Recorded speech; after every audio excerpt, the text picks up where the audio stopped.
മറ്റേത് വിഭാഗത്തിൽപ്പെട്ടവരെക്കാളും ഏറെ അന്ധവിശ്വാസം പുലർത്തുന്നവരാണ് നായാട്ടുകാർ എന്ന് ഞാൻ പറയില്ല. പക്ഷെ അങ്ങനെ ചിലപ്പോൾ തോന്നിയിട്ടുമുണ്ട്. ഉദാഹരണത്തിന്, ഞാൻ തന്നെ ചില അന്ധവിശ്വാസങ്ങൾക്ക് അടിമയാണ്. ഒരു കടുവയെ വേട്ടയാടാൻ ഇറങ്ങുമ്പോൾ ആ ദൗത്യം വിജയകരമാകണമെങ്കിൽ തുടക്കത്തിൽ തന്നെ ഒരു പാമ്പിനെ കൊന്നിരിക്കണമെന്നാണ് ഞാൻ വിശ്വസിച്ചു പോരുന്നത്. എൻ്റെ ഒരു ചങ്ങാതിയുണ്ട്. അയാൾ വേട്ടയ്ക്ക് ഇറങ്ങുമ്പോൾ കൃത്യമായി 5 തിരകൾ എടുത്തിരിക്കും. ഒന്ന് കൂടുകയുമില്ല, കുറയുകയുമില്ല. അതാണ് അയാളുടെ അന്ധവിശ്വാസം. 7 തിരകളാണ് ശുഭകരം എന്ന് ഉറച്ച് വിശ്വസിക്കുന്ന ഒരാളാണ് എൻ്റെ മറ്റൊരു സുഹൃത്ത്. ഇനി ഒരു വിദ്വാനാണെങ്കിലോ ഒരു മാനിനെ കൊന്നുകൊണ്ടേ നായാട്ട് ആരംഭിക്കൂ എന്ന് വലിയ നിർബന്ധക്കാരനാണ്. മെയ് മാസത്തിലെ കത്തുന്ന വെയിലിൽ ഞാൻ ഒരു കടുവയെ തേടിയുള്ള വൃദ്ധാന്വേഷണത്തിന്റെ മഹത്തായ 15ാം ദിവസവും വെറും കൈയോടെ മടങ്ങുകയായിരുന്നു. അപകടകരമാം വിധം കിഴക്കാം തൂക്കായ ഒരു കുന്നിൻ ചെരുവിലൂടെ വിയർത്തൊലിച്ച് മുള്ളും കമ്പുമെല്ലാം കൊണ്ട് ആകെ കീറി മുറിഞ്ഞ ദേഹത്തിന്റെ നീറ്റലും തയ്ച്ച് ആകെപ്പാടെ താഴ്ന്ന് താമസ സ്ഥലത്ത് എത്തിച്ചേർന്നു. 2 മുറികൾ മാത്രമുള്ള ഒരു ഫോറസ്റ്റ് ബംഗ്ലാവാണ് എന്റെ താമസ സ്ഥലം. എന്റെ വരവും കാത്ത് ഏതാനും ഗ്രാമവാസികൾ അക്ഷമരായി ബംഗ്ലാവിന്റെ മുറ്റത്ത് കാത്തു നിന്നിരുന്നു. എന്റെ എല്ലാ ക്ഷീണവും അകറ്റാൻ പോകുന്ന ഒരു വാർത്തയാണ് അവർ അറിയിച്ചത്. ഗ്രാമാതിർത്തിയിൽ നരഭോജിയായ ഒരു കടുവയെ അവർ കണ്ടിരിക്കുന്നു. 15 നാളുകളായി ഞാൻ തേടുന്നവൻ ഇതാ ഇങ്ങോട്ട് വന്നിരിക്കുന്നു. സന്തോഷമായി എനിക്ക്. പക്ഷെ സന്ധ്യ മയങ്ങാൻ തുടങ്ങിയതുകൊണ്ട് അന്ന് ഒന്നും ചെയ്യാൻ നിർവാഹമുണ്ടായിരുന്നില്ല. ആരും ഗ്രാമം വിട്ട് പുറത്തിറങ്ങരുതെന്ന് നിർദ്ദേശിച്ച് ഞാൻ അവരെ മടക്കി അയച്ചു. ഇതിനകം തന്നെ ഒരു യുവാവിനെ ആ നരഭോജി തന്റെ ഭക്ഷണമാക്കി തീർത്തിരുന്നു. ആ കഥ ഇങ്ങനെയാണ്. ആ ഗ്രാമത്തിലൊരു വയസ്സനും അയാളുടെ മകനും താമസിച്ചിരുന്നു. മകന് ഗഡ്വാൾ രാജസൈന്യത്തിൽ ഒരു പട്ടാളക്കാരനായി ജോലി കിട്ടണമെന്നായിരുന്നു വൃദ്ധന്റെ ആഗ്രഹം. അങ്ങനെയിരിക്കെ ഒരു നാൾ കുറെ ആളുകൾ ഗ്രാമത്തിലൂടെ ലാൻഡ് ഓൺ ബസാറിലേക്ക് പോകുന്നത് മകൻ കണ്ടു. അവിടെ ഒരു റിക്രൂട്ട്മെന്റ് നടക്കാൻ പോകുന്നു എന്നറിഞ്ഞ് അവനും അവരോടൊപ്പം പോയി. ഭാഗ്യത്തിന് അവന് സൈന്യത്തിൽ ചേരാൻ സാധിച്ചു. സൈനിക പരിശീലനം തുടങ്ങും മുമ്പ് ഒന്ന് വീട്ടിൽ പോയി വരാൻ ഏതാനും ദിവസത്തെ അവധി അനുവദിച്ചപ്പോൾ അവൻ ഗ്രാമത്തിലേക്ക് മടങ്ങി. ഉച്ചയോടെ അവൻ ഗ്രാമത്തിലെത്തി. അവന്റെ അച്ഛൻ വയലിൽ കൃഷിപ്പണികൾക്ക് പോയിരിക്കുകയായിരുന്നു. അപ്പോൾ അടുത്ത വീട്ടിലെ ഒരു സ്നേഹിതൻ അവന് ഭക്ഷണം നൽകി. കുറെ കഴിഞ്ഞ് കന്നുകാലികൾക്കുള്ള തീറ്റ സംഭരിക്കാനായി അവനും സമപ്രായക്കാരായ 10-20 യുവാക്കളും കൂടി പുറപ്പെട്ടു. കുന്നിന് മുകളിൽ ഓരം ചേർന്നാണ് ആ ഗ്രാമം സ്ഥിതി ചെയ്യുന്നത്. അതിനു ചുറ്റും കൊടും കാടാണ്. ആ കാട്ടിനടുത്ത് പുല്ലരിഞ്ഞു നിൽക്കുമ്പോഴാണ് 2 സ്ത്രീകളെ കടുവ കൊണ്ടുപോയത്. അതുകൊണ്ട് ആരും പുല്ലരിയാൻ അങ്ങോട്ട് പോകാറില്ല. പകരം മരങ്ങളിലെ ഇലകളും വള്ളിപ്പടർപ്പുകളും ഒക്കെ ചെത്തിക്കണ്ടിച്ചാണ് അവർ കന്നുകാലികൾക്ക് തീറ്റയായി കൊടുത്തു പോന്നത്. ചെറുപ്പക്കാരുടെ സംഘം കൃഷിസ്ഥലങ്ങൾ കടന്ന് 2 ഫർലോങ് കിഴക്കാം തൂക്കായ കുന്നിറങ്ങി താഴ്വരയുടെ തുടക്കത്തിൽ എത്തിച്ചേർന്നു. പരപ്പേറിയ താഴ്വരയിൽ ധാരാളം വൃക്ഷങ്ങളുണ്ട്. ആ സംഘം പല വൃക്ഷങ്ങളിലായി കയറി ആവശ്യാനുസരണം ഇലകളും കൊമ്പുകളും വെട്ടിയിറക്കി. അതെല്ലാം വെട്ടി തലയിലേറ്റിക്കൊണ്ട് അവർ സംഘം ചേർന്ന് മടക്കി യാത്ര തുടങ്ങി. ഉള്ളിലെ പേടി അകറ്റാനും കടുവയെ ഭയപ്പെടുത്താനുമായി അവർ ഉറക്കെ വർത്തമാനം പറഞ്ഞും പൊട്ടിച്ചിരിച്ചും ബഹളമുണ്ടാക്കിയുമൊക്കെയാണ് നടന്നുകൊണ്ടിരുന്നത്. അവർ നടക്കുന്ന വഴിയുടെ 1/2 മൈലോളം താഴെയായി ഒരു കടുവ അവരെ ശ്രദ്ധിച്ചുകൊണ്ട് കിടക്കുന്നുണ്ടായിരുന്നു. അവൻ ആ സംഘത്തെ ലക്ഷ്യമാക്കി അതിവേഗം നടന്നു. ആ ചെറുപ്പക്കാരൻ ഒരു ബൊഹേനിയ മരത്തിലാണ് കാലിത്തീറ്റ ശേഖരിക്കാൻ കയറിയത്. കാട്ടുപാതയിൽ നിന്നും 20 അടി മുകളിലായിരുന്നു ആ വൃക്ഷം. പാതയുടെ ഓരത്തു നിന്നും കടുവ മരത്തിലിരിക്കുന്ന യുവാവിനെ കണ്ടു. അവനെ ശ്രദ്ധിച്ചുകൊണ്ട് അത് അവിടെ തന്നെ തക്കം പാർത്ത് കിടന്നു. തനിക്ക് ആവശ്യമുള്ള ഇലകൾ പറിച്ച് താഴെ ഇറങ്ങിയ യുവാവ് അതെല്ലാം കൂടി ഒരു കെട്ടാക്കാൻ തുടങ്ങിയപ്പോഴാണ് കുറച്ചു താഴെ കിടങ്ങു പോലെയുള്ള ഭാഗത്ത് താൻ വെട്ടിയിട്ട 2 ചില്ലകൾ കിടക്കുന്നത് കണ്ടത്. അതെടുക്കുന്നതിനായി അവൻ കിടങ്ങിലേക്ക് ഇറങ്ങുന്നത് കണ്ട് കടുവ മറുഭാഗത്ത് കൂടി കിടങ്ങിന്റെ ഓരം ചേർന്ന് ഇഴഞ്ഞു വെലിഞ്ഞു വരുന്നുണ്ടായിരുന്നു. പാവം ആ യുവാവ് ചില്ലയെടുക്കാൻ കുനിഞ്ഞതും കടുവ അവന്റെ മേൽ ചാടി വീണതും ഒന്നിച്ചായിരുന്നു. ഈ സംഭവം എന്തുകൊണ്ടോ മറ്റു സംഘാംഗങ്ങൾ ആരും തന്നെ കാണുകയും ഉണ്ടായില്ല. സന്ധ്യയോടെ മടങ്ങിയെത്തിയ വൃദ്ധൻ തന്റെ മകനു പട്ടാളത്തിൽ സെലക്ഷൻ കിട്ടിയ വിവരമൊക്കെ അയൽക്കാർ പറഞ്ഞറിഞ്ഞിരുന്നു. കാലികൾക്ക് തീറ്റ ശേഖരിക്കാൻ പോയ അവനെയും കാത്ത് അയാൾ ഇരുന്നു. കുറെ വൈകിട്ടും മകനെ കാണാന് അയാൾ അവന്റെ ഒപ്പം പോയവനുടെയെല്ലാം വീട്ടിൽ ചെന്ന് അന്വേഷിച്ചു. ഞങ്ങൾ ഒന്നിച്ചാണ് പോയതെങ്കിലും മടങ്ങിയപ്പോൾ അവൻ ഒപ്പം ഉണ്ടായിരുന്നതായി അതിലൊരാളും ഓർക്കുന്നില്ലെന്നറിഞ്ഞപ്പോൾ വൃദ്ധന് പരിഭ്രാന്തിയേറി. അയാൾ വേഗം കുന്നിന്റെ വക്കിൽ ചെന്ന് നിന്ന് മകനെ ഉറക്കെ വിളിച്ചു നോക്കി. എത്ര തവണ ആവർത്തിച്ച് വിളിച്ചിട്ടും ഫലമുണ്ടായില്ല. അപ്പോഴേക്കും ഇരുട്ടു കനത്തതിനാൽ അയാൾ മടങ്ങി വീട്ടിലെത്തി. ഒരു റാന്തൽ വിളക്കും കൊളുത്തിക്കൊണ്ട് പിന്നെയും തിരയാനിറങ്ങി. അതുകൊണ്ട് ഗ്രാമവാസികൾ അയാളെ തടയാൻ ശ്രമിച്ചെങ്കിലും തന്റെ പ്രിയ പുത്രനെ കണ്ടെത്താതെ ആ വൃദ്ധന് ഇരിക്കപ്പൊറുതി ലഭിച്ചില്ല. ഒരാളും പക്ഷെ അയാളുടെ സഹായത്തിന് ചെല്ലാൻ തയ്യാറായില്ല. അയാളാണെങ്കിൽ അത് പ്രതീക്ഷിച്ചതുമില്ല. ആ ഭയങ്കരമായ വനപ്രദേശത്തു കൂടി അരണ്ട വെളിച്ചം മാത്രമുള്ള റാന്തലും തൂക്കിപ്പിടിച്ച് ആ മനുഷ്യൻ മകനെ തിരഞ്ഞു നടന്നു. അവനെ കടുവ കടിച്ചു കീറി തിന്നുകൊണ്ടിരുന്ന സ്ഥലത്തിന് തൊട്ടടുത്തുകൂടി പല തവണ ആ സാധു നടന്നിരിക്കണം. ആ രാത്രി മുഴുവൻ ഒട്ടും ഭയമോ സങ്കോചമോ കൂടാതെ പുത്രവത്സലനായ ആ വൃദ്ധൻ നടന്നു. നേരം പുലർന്നതിന് ശേഷമാണ് മകന്റെ മൃതദേഹം അയാൾ കണ്ടെത്തിയത്. കടുവ തിന്നിട്ട് പോയ കുറെ എല്ലും മാംസത്തുണ്ടുകളും എന്ന് പറയുന്നതാവും ശരി. എങ്കിലും അതെല്ലാം തൂത്തുവാരി മാറോടടുപ്പിച്ച് നിലവിളിച്ചുകൊണ്ട് വൃദ്ധൻ വീട്ടിലേക്ക് മടങ്ങി. തന്റെ മകന്റെ ശവസംസ്കാരം നടത്തിയിട്ട് പട്ടാളക്കാരനാകേണ്ടിയിരുന്ന അവനെ ഓർത്ത് കരഞ്ഞുകൊണ്ട് അയാൾ ദിനരാത്രങ്ങൾ പിന്നിട്ടു. അതേ കടുവ തന്നെയാണ് തിരിച്ചു വന്നിരിക്കുന്നതെന്ന് ഞാൻ മനസ്സിലാക്കി. ഫോറസ്റ്റ് ബംഗ്ലാവ് ഒരു മലയിടുക്കിലാണ് സ്ഥിതി ചെയ്യുന്നത്. ആ മലയിടുക്കിന്റെ ഏറ്റവും അങ്ങേയറ്റത്താണ് ഈ ഗ്രാമം. അടുത്തെങ്ങും വേറെ ഗ്രാമങ്ങളൊന്നുമില്ല. ചുറ്റുപാടും അത്യുഗ്രൻ വനങ്ങളാണ്.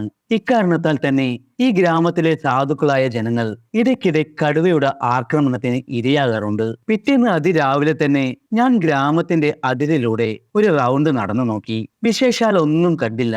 രണ്ടാമത്തെ വട്ടം നടക്കാൻ തുടങ്ങിയത് ആദ്യം നടന്നതിൽ നിന്ന് 2 ഫർലോങ് താഴെ കൂടിയായിരുന്നു. കിഴക്കാം തൂക്കായതും തെന്നി വീഴാൻ സർവ്വ സാധ്യതയുമുള്ളതുമായ ആ ഭാഗം കടന്ന് ഞാൻ ചെറിയൊരു തോടിനരികിലെത്തി. മഴക്കാലത്ത് കുന്നിന്റെ മുകളിൽ നിന്നും ശക്തിയായി വെള്ളം ഒലിച്ചിറങ്ങി വന്ന് ഒഴുകിയുണ്ടായതാണ് ആ തോട്. ആ ഭാഗത്തൊന്നും കടുവയില്ലെന്ന് ഉറപ്പിക്കാൻ തുടങ്ങുമ്പോൾ ഉദ്ദേശം 25 അടി അകലെ എന്റെ മുന്നിൽ ഒരു അനക്കം കണ്ടു. ചെറിയൊരു വെള്ളക്കുഴിയുടെ അടുത്ത് തലയുയർത്തി നിൽക്കുന്ന ഒരു പാമ്പ്. അവൻ സുന്ദരവും ഭീഷണവുമായ രീതിയിൽ പണം വിടർത്തി നിൽക്കുകയാണ്. വെറും സാധാ പാമ്പൊന്നുമല്ല. മൂപ്പർ നല്ല തറവാട് തന്നെ. കഴുത്തിന് നല്ല ഓറഞ്ച് നിറം. താഴോട്ട് വരുംതോറും സ്വർണ്ണവർണ്ണമായി മാറുന്നു. പുറമാകട്ടെ നല്ല പച്ച നിറം. 14 അടിയെങ്കിലും നീളം വരുന്ന ഒരു ഉശിരൻ സർപ്പമാണവൻ. സർപ്പങ്ങളെ പറ്റി ഒരുപാട് കഥകളുണ്ട്. അങ്ങോട്ട് ഉപദ്രവിച്ചാൽ അത് പ്രതികാര മൂർത്തിയായി മാറും. അസാധാരണമായ വേഗതയിലാവും അവൻ പാഞ്ഞു വരിക. ഞാനിപ്പോൾ ആക്രമിക്കപ്പെടുമെന്ന് തോന്നി. അവൻ എന്നെ തന്നെയാണ് നോക്കുന്നത്.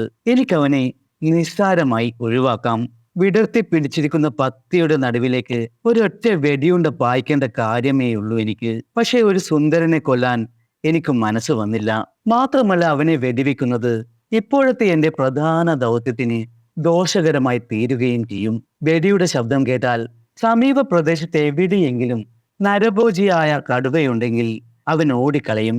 എത്ര ദിവസമായി ഞാൻ അവനെയും തേടി കുന്നും മലയും കാടും നിരങ്ങുന്നു. ഒടുവിലിതാ തൊട്ടടുത്തെവിടെയോ ഉണ്ടെന്ന ഒരവസ്ഥയിലെത്തിയപ്പോൾ മണ്ടത്തരം കാട്ടുന്നതെങ്ങനെ? 1 മിനിറ്റ് കടന്നുപോയി. ആ മിനിറ്റിന് എന്തൊരു നീളം! പാമ്പ് എന്നെ തന്നെ നോക്കി നാവ് നീട്ടുകയും ആക്രമിക്കാൻ ഒരുങ്ങുകയുമാണ്. ഞാനും അവനെ തന്നെ തുറച്ചു നോക്കിക്കൊണ്ട് നിൽക്കുകയാണ്. എന്റെ നിൽപ്പ് അത്ര പന്തിയില്ലെന്ന് തോന്നിയിട്ടാവാം അവൻ പത്തി താഴ്ത്തി കുന്നിന്റെ മുകളിലേക്ക് ഇഴഞ്ഞു പോകുവാൻ തുടങ്ങി. പോകട്ടെ പാവം എന്ന് വിചാരിച്ചാൽ മതിയായിരുന്നു എനിക്ക്. പക്ഷേ കടുവാവധം വിജയകരമാക്കണമെങ്കിൽ ഒരു പാമ്പിൽ നിന്ന് ആരംഭിക്കണമെന്ന എന്റെ നേരത്തെ പറഞ്ഞ അന്ധവിശ്വാസം കൊണ്ടാണോ എന്തോ ഞാനൊരു അബദ്ധം കാണിച്ചു. ഒരു കല്ലെടുത്ത് പാമ്പിന്റെ തല ലക്ഷ്യമാക്കി പാമ്പിനിട്ട് നല്ലൊരു ഏറ് കൊടുത്തു. അത് പിടിഞ്ഞ് ചാവുമെന്ന് ധരിച്ച എനിക്ക് തെറ്റി. അതിന് ചെറിയ പരിക്കേ പറ്റിയുള്ളൂ. അവൻ പ്രതികാരമൂർത്തിയായി മാറി എന്റെ നേർക്ക് അതിവേഗം പാഞ്ഞു വന്നു. ഞാൻ ഉടനെ മറ്റൊരു കല്ലെടുത്ത് ഉന്നം തെറ്റാതെ അതിന്റെ തലയ്ക്കെറിഞ്ഞ് കൊള്ളിച്ചു. അതോടെ പാമ്പ് ചത്തു. പിന്നെയും ഞാൻ എന്റെ പ്രദർശനം തുടർന്നു. പ്രത്യേകിച്ച് ഒരു ഗുണവും അതുകൊണ്ടുണ്ടായില്ലെങ്കിലും പാമ്പിനെ കൊല്ലാൻ കഴിഞ്ഞ സ്ഥിതിക്ക് ഇനി കടുവയുടെ കാര്യം എളുപ്പമാകുമെന്നൊരു വിശ്വാസം എനിക്കുണ്ടായി. അടുത്ത ദിവസവും ഈ ആത്മവിശ്വാസത്തോടെ ഞാൻ ഊരുചുറ്റൽ നടത്തി. അന്ന് വൈകുന്നേരത്തോടെ ഒരു വയലിന്റെ ഭാഗത്ത് കടുവയുടെ കാൽപ്പാടുകൾ കണ്ടെത്താൻ എനിക്ക് സാധിച്ചു. അത് കണ്ട് ഞാൻ സന്തോഷിച്ചുവെങ്കിലും ഗ്രാമവാസികളാകെ ഭയന്ന് വെറുക്കുകയാണ് ഉണ്ടായത്. രാത്രി ആരും വീടിന് പുറത്തിറങ്ങാതെ സൂക്ഷിക്കാൻ പറഞ്ഞിട്ട് ഞാൻ ബംഗ്ലാവിലേക്ക് തിരിച്ചു നടന്നു. 4 മൈൽ ദൂരം നടക്കണം ബംഗ്ലാവിലെത്താൻ. ഇത്തരം സന്ദർഭങ്ങളിൽ ഒരു നായാട്ടുകാരൻ വളരെ ശ്രദ്ധാലുവായിരിക്കണം. പഞ്ചേന്ദ്രിയങ്ങളും ഉണർന്നു പ്രവർത്തിക്കേണ്ട സമയമാണിത്. എന്നാൽ സഹായത്തിന് ആരെയെങ്കിലും കൂട്ടരുതോ എന്നാണെങ്കിൽ അതും ബുദ്ധിയല്ല.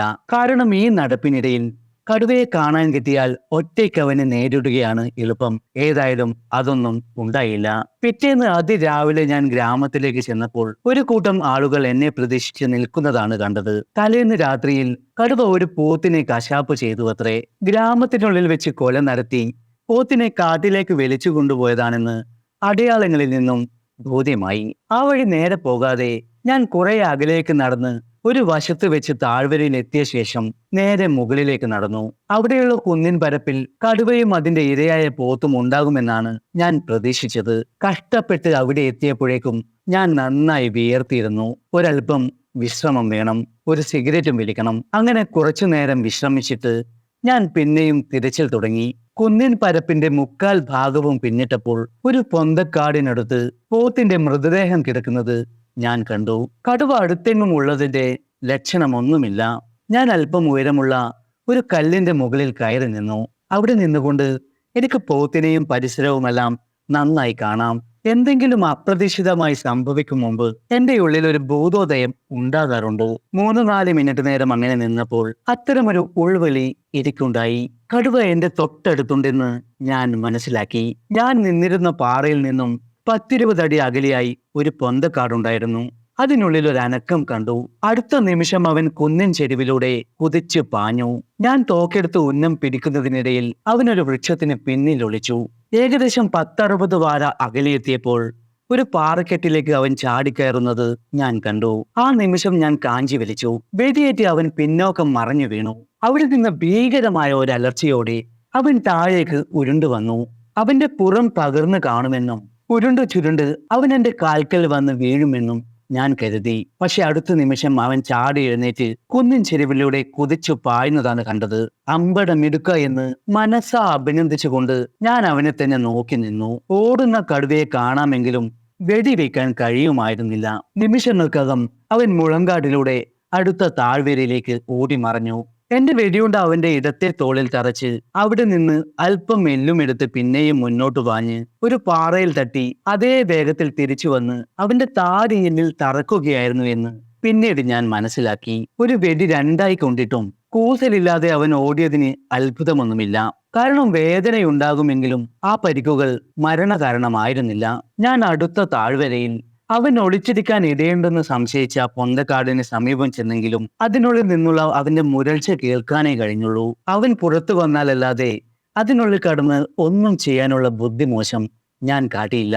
ഞാൻ മടങ്ങിയെത്തിയപ്പോൾ വെടിയൊച്ച കേട്ട് കടുവയുടെ കഥ കഴിഞ്ഞിരിക്കുമെന്ന ആശ്വാസത്തോടെ എന്നെ പ്രതീക്ഷിച്ച് നിന്നിരുന്ന ഗ്രാമവാസികളോട് ഞാൻ ആ സത്യം പറഞ്ഞു. അവർക്ക് നിരാശയും ഭയവും വർദ്ധിച്ചു. ഞാൻ അവരെ സമാശ്വസിപ്പിച്ചു. പിറ്റേന്ന് രാവിലെ വീണ്ടും തോക്കുമെടുത്ത് ഇരക്കിടക്കുന്ന ഭാഗത്ത് ഞാൻ എത്തി. കടുവ രാത്രി വന്ന് പോത്തിന്റെ കുറെ ഭാഗം തിന്നിരുന്നു. അത് കണ്ടപ്പോൾ എനിക്ക് പ്രതീക്ഷയും സന്തോഷവും തോന്നി. ഇര ഇവിടെ തന്നെ കിടന്നാൽ അവൻ വീണ്ടും ഇവിടെ വരുമെന്ന് ഉറപ്പാണ്. ഇവിടെ കാത്തിരുന്നാൽ അവനെ വീണ്ടും കാണാം. പക്ഷെ ഒരു കുഴപ്പമുണ്ടായിരുന്നു. ഒരു മച്ചാൻ കെട്ടിയോ അല്ലാതെയോ രാത്രി കാത്തിരിക്കാൻ പറ്റിയ വൃക്ഷങ്ങളൊന്നും ആ ഭാഗത്തുണ്ടായിരുന്നില്ല. തറയിലിരിക്കുന്നതാകട്ടെ അപകടവുമാണ്. അക്കാര്യത്തിൽ എനിക്ക് ചില മുൻ ദുരനുഭവങ്ങളുണ്ട്. അങ്ങനെ ചിന്തിച്ചു നിൽക്കുമ്പോൾ കഴിഞ്ഞ ദിവസം അവൻ പോയി മറിഞ്ഞ താഴ്വരയിൽ നിന്ന് കടുവയുടെ ഗർജനം ഞാൻ കേട്ടു. കടുവയുടെ ശബ്ദം മിമിക്രി ചെയ്ത് ഞാൻ നിൽക്കുന്നിടത്തേക്ക് ആകർഷിക്കാൻ ശ്രമിച്ചു. എന്റെ ശബ്ദം യഥാർത്ഥമാണ്, തന്റെ ഇണയുടേതാണ് എന്ന് കരുതി അവൻ മറുവില് മുഴക്കുന്നുണ്ടെങ്കിലും എന്തുകൊണ്ടോ അങ്ങോട്ട് വന്നില്ല. തലേന്ന് വെടിയേറ്റ സ്ഥലമാണെന്നതിനാലാവാം അവൻ വരാൻ മടിച്ചത്. എന്തായാലും കാത്തിരിക്കാൻ തന്നെ ഞാൻ തീരുമാനിച്ചു. കുത്തനെ ഉയർന്ന മലയുടെ ഒരു ഭാഗത്തുള്ള വൃക്ഷത്തിൽ തറനിരപ്പിൽ നിന്ന് 8 അടിയോളം ഉയരത്തിലുള്ള ഒരു ശിഖരമാണ് ഞാൻ അതിനായി കണ്ടുവച്ചത്. വൈകിട്ട് 4 മണിയോടെ ഞാൻ ആ ശിഖരത്തിൽ കയറിയിരിപ്പായി. എനിക്ക് ഭക്ഷണവുമായി വന്നുപോയ ഗ്രാമീണരെ ഞാൻ ചില ചുമതലകൾ ഏൽപ്പിച്ചിരുന്നു. അവർ സൂര്യോദയമാകുമ്പോൾ കുന്നിന് മുകളിൽ നിന്ന് കോവി വിളിച്ച് ശബ്ദമുണ്ടാകണം. അപ്പോൾ ഞാനൊരു പുള്ളിപ്പുലിയുടെ ശബ്ദം അനുകരിച്ച് കേൾപ്പിക്കുകയാണെങ്കിൽ എല്ലാവരും അനങ്ങാതെ ഇരുന്നു കൊള്ളണം. എന്റെ ഭാഗത്ത് നിശബ്ദതയാണെങ്കിൽ എല്ലാവരും കുന്നിന്റെ 2 ഭാഗത്തും കൂടി കല്ലുകൾ പെരുക്കി എറിഞ്ഞും കൊണ്ടും വരണമെന്നാണ് ഞാൻ പറഞ്ഞേൽപ്പിച്ചിട്ടുള്ളത്. വൃക്ഷശിഖരങ്ങളിൽ പറ്റിപ്പിടിച്ചിരുന്ന് അത്യാവശ്യം ഉറങ്ങാനൊക്കെ ഞാൻ പഠിച്ചിട്ടുണ്ട്.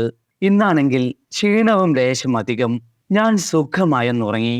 നേരം സന്ധ്യയാകുന്നു. ഒരു ഹനുമാൻ കുരങ്ങിന്റെ അലാറമാണ് എന്നെ ഉണർത്തിയത്.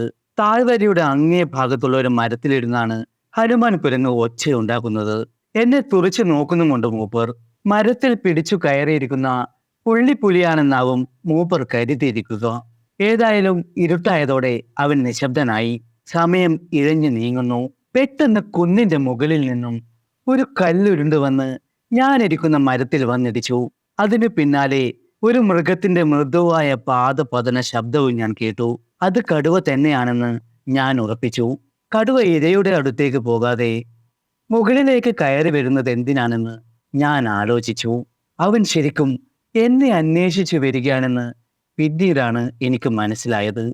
ഞാൻ പകൽ ഈ വൃക്ഷത്തിൽ കയറി കൂടുന്നതെല്ലാം അവൻ എവിടെയോ ഒളിച്ചിരുന്ന് കണ്ടിരിക്കണം. വേണമെങ്കിൽ ഒരു വെടിയുതിർത്ത് അവനെ ഭയപ്പെടുത്താം. പക്ഷെ അത് ചിലപ്പോൾ ഇതുവരെയുള്ള എൻ്റെ പ്രയത്നം വെള്ളത്തിലാക്കും. ഈ മരത്തിലേക്ക് കയറി വന്ന് അവൻ എന്നെ ആക്രമിക്കാൻ പോകുന്നില്ല. മരത്തിലേക്ക് ചാടി കയറാൻ ശ്രമിച്ചാൽ 10-30 അടി താഴേക്ക് അവൻ ചെന്ന് വീഴുകയുള്ളൂ. എന്നാൽ ചാടാതെ പിൻകാലുകളിൽ ഉയർന്നു നിന്നാൽ അവന് എന്നെ എത്തിപ്പിടിക്കാവുന്ന ഉയരമേ ഉള്ളൂ ഞാനിരിക്കുന്ന ശിഖരത്തിന്. ഏതായാലും ഞാൻ തോക്കെടുത്ത് അവന്റെ നേർക്ക് തിരിച്ചു പിടിച്ചു. കുഴലിന്റെ അറ്റത്തെ അടപ്പ് നീക്കി, സേഫ്റ്റി ക്യാപ്പും നീക്കി. ഇതെല്ലാം കണ്ടുകൊണ്ടിരുന്ന കടുവയ്ക്ക് വാശി കൂടി. അവന്റെ പുരൾച്ച കൂടുതൽ ഭയാനകരമായി. ഞാൻ റൈഫിളിന്റെ കാഞ്ചിയിൽ വിരൽ അമർത്തിയിരിക്കുകയാണ്. കടുവ എന്നെ എത്തിപ്പിടിക്കാൻ ശ്രമിച്ചാൽ അവന്റെ കൈകൾ റൈഫിളിന്റെ കുഴലിൽ തട്ടും. ഉടൻ വെടി പൊട്ടുകയും ചെയ്യും. ആ വെടി കൊണ്ട് അവൻ ചത്തില്ലെങ്കിൽ തന്നെ അതിനിടയിൽ എനിക്ക് കൂടുതൽ ഉയരത്തിലേക്ക് കയറിപ്പോകുവാൻ കഴിയും. പക്ഷെ അതൊന്നും വേണ്ടി വന്നില്ല. അല്പം കഴിഞ്ഞ് അവൻ എന്റെ ഇടതുഭാഗത്തു കൂടി ചാടി ഓടിപ്പോയി. കുറച്ചു കഴിഞ്ഞപ്പോൾ പോത്തു കിടക്കുന്ന ഭാഗത്ത് നിന്ന് എല്ല് കടിച്ചു പൊട്ടിക്കുന്ന ശബ്ദവും കേട്ടു. ഹാവൂ! ഞാനൊന്ന് സുഖകരമായിരുന്നു. രാത്രി പുലരുവോളം ആ ശബ്ദം കേട്ടുകൊണ്ട് ഞാനിരുന്നു. സൂര്യപ്രകാശം പരക്കാൻ തുടങ്ങിയെങ്കിലും ഇരുൾ പൂർണ്ണമായും പിന്മാറിയിട്ടില്ല. ആ അരണ്ട വെളിച്ചത്തിൽ എന്റെ ഇടതുഭാഗത്തുള്ള കുന്നിൻ ചെരുവിലൂടെ അതിവേഗം പാഞ്ഞു കയറുന്ന കടുവയെ ഞാൻ കണ്ടു. ഉറക്കച്ചടവും പ്രകാശക്കുറവും ലക്ഷ്യം നോക്കി നിറയൊഴിക്കുവാൻ തടസ്സമായിരുന്നുവെങ്കിലും ഞാൻ നിറയൊഴിച്ചു. ഞാൻ ഉദ്ദേശിച്ച സ്ഥാനത്തു തന്നെ വെടിയുണ്ട തുളച്ചു കയറി.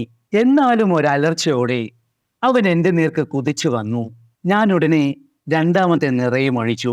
അതും അവന്റെ നെഞ്ചിലാണ് ഏറ്റത്. എന്റെ ഇരിപ്പിടത്തിന് താഴെ വരെ പൊന്തി വന്നിട്ട് അവൻ തലകുത്തി മറിഞ്ഞു വീണത് നേരെ കണ്ട വെള്ളക്കുഴിയിലേക്കായിരുന്നു.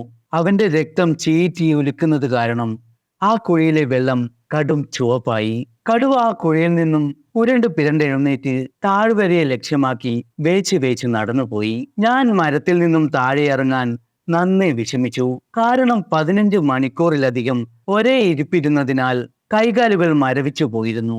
സ്വയം തിരുമ്മി കൈയും കാലുമൊക്കെ ചൂട് പിടിപ്പിച്ച ശേഷമാണ് എനിക്ക് എഴുന്നേറ്റ് നടക്കാൻ സാധിച്ചത്. ഞാൻ കടുവയെ പിന്തുടർന്ന് കുറച്ചു ദൂരം ചെന്നപ്പോൾ ഒരു പാറയുടെ താഴെയുള്ള ചെറിയൊരു വെള്ളക്കുഴിയിൽ അവൻ ചത്ത് കിടക്കുന്നത് കണ്ടു. അതോടെ എനിക്ക് ആശ്വാസമായി. അപ്പോഴേക്കും വെടിയൊച്ച കേട്ട് കടുവയുടെ കഥ കഴിഞ്ഞു എന്ന് ഉറപ്പാക്കി ഗ്രാമവാസികൾ ബഹളം കൂട്ടിക്കൊണ്ട് ഓടി കുന്നിന് മുകളിലെത്തി. അവിടെ എന്റെ തൊപ്പി വീണ് കിടക്കുന്നതും മരച്ചുവട്ടിലെല്ലാം രക്തം തളം കെട്ടി കിടക്കുന്നതും കണ്ട് അവരൊന്ന് പകച്ചു. എന്റെ കഥ കഴിഞ്ഞോ എന്നായിരുന്നു അവരുടെ ഭയം. ഏതായാലും അപ്പോഴേക്കും അവരെന്നെ കണ്ടു. അങ്ങനെ എത്രയോ കാലമായി അവരുടെ ഉറക്കം കെടുത്തിയിരുന്ന കടുവയുടെ മൃതദേഹം നേരിൽ കണ്ട് അവർ സംതൃപ്തരായി. ഞാൻ നേരത്തെ പറഞ്ഞ ആ വൃദ്ധനും ആ കൂട്ടത്തിലുണ്ടായിരുന്നു. തന്റെ സ്വപ്നങ്ങൾക്കൊപ്പം പൊന്നുമകനെ കടിച്ചു കീറിയ കടുവയെ കൊന്ന എന്നോട് അദ്ദേഹം ഒരുപാട് നന്ദി പറഞ്ഞു. എനിക്കാണെങ്കിൽ അദ്ദേഹത്തോട് അനുശോചിക്കാൻ മാത്രമേ കഴിഞ്ഞുള്ളൂ. കഥ ഇഷ്ടപ്പെട്ടെങ്കിൽ എല്ലാവരും ചാനൽ ഒന്ന് സബ്സ്ക്രൈബ് ചെയ്യുക. മറ്റൊരു കഥയുമായി എത്രയും പെട്ടെന്ന് തന്നെ നമുക്ക് വീണ്ടും കാണാം.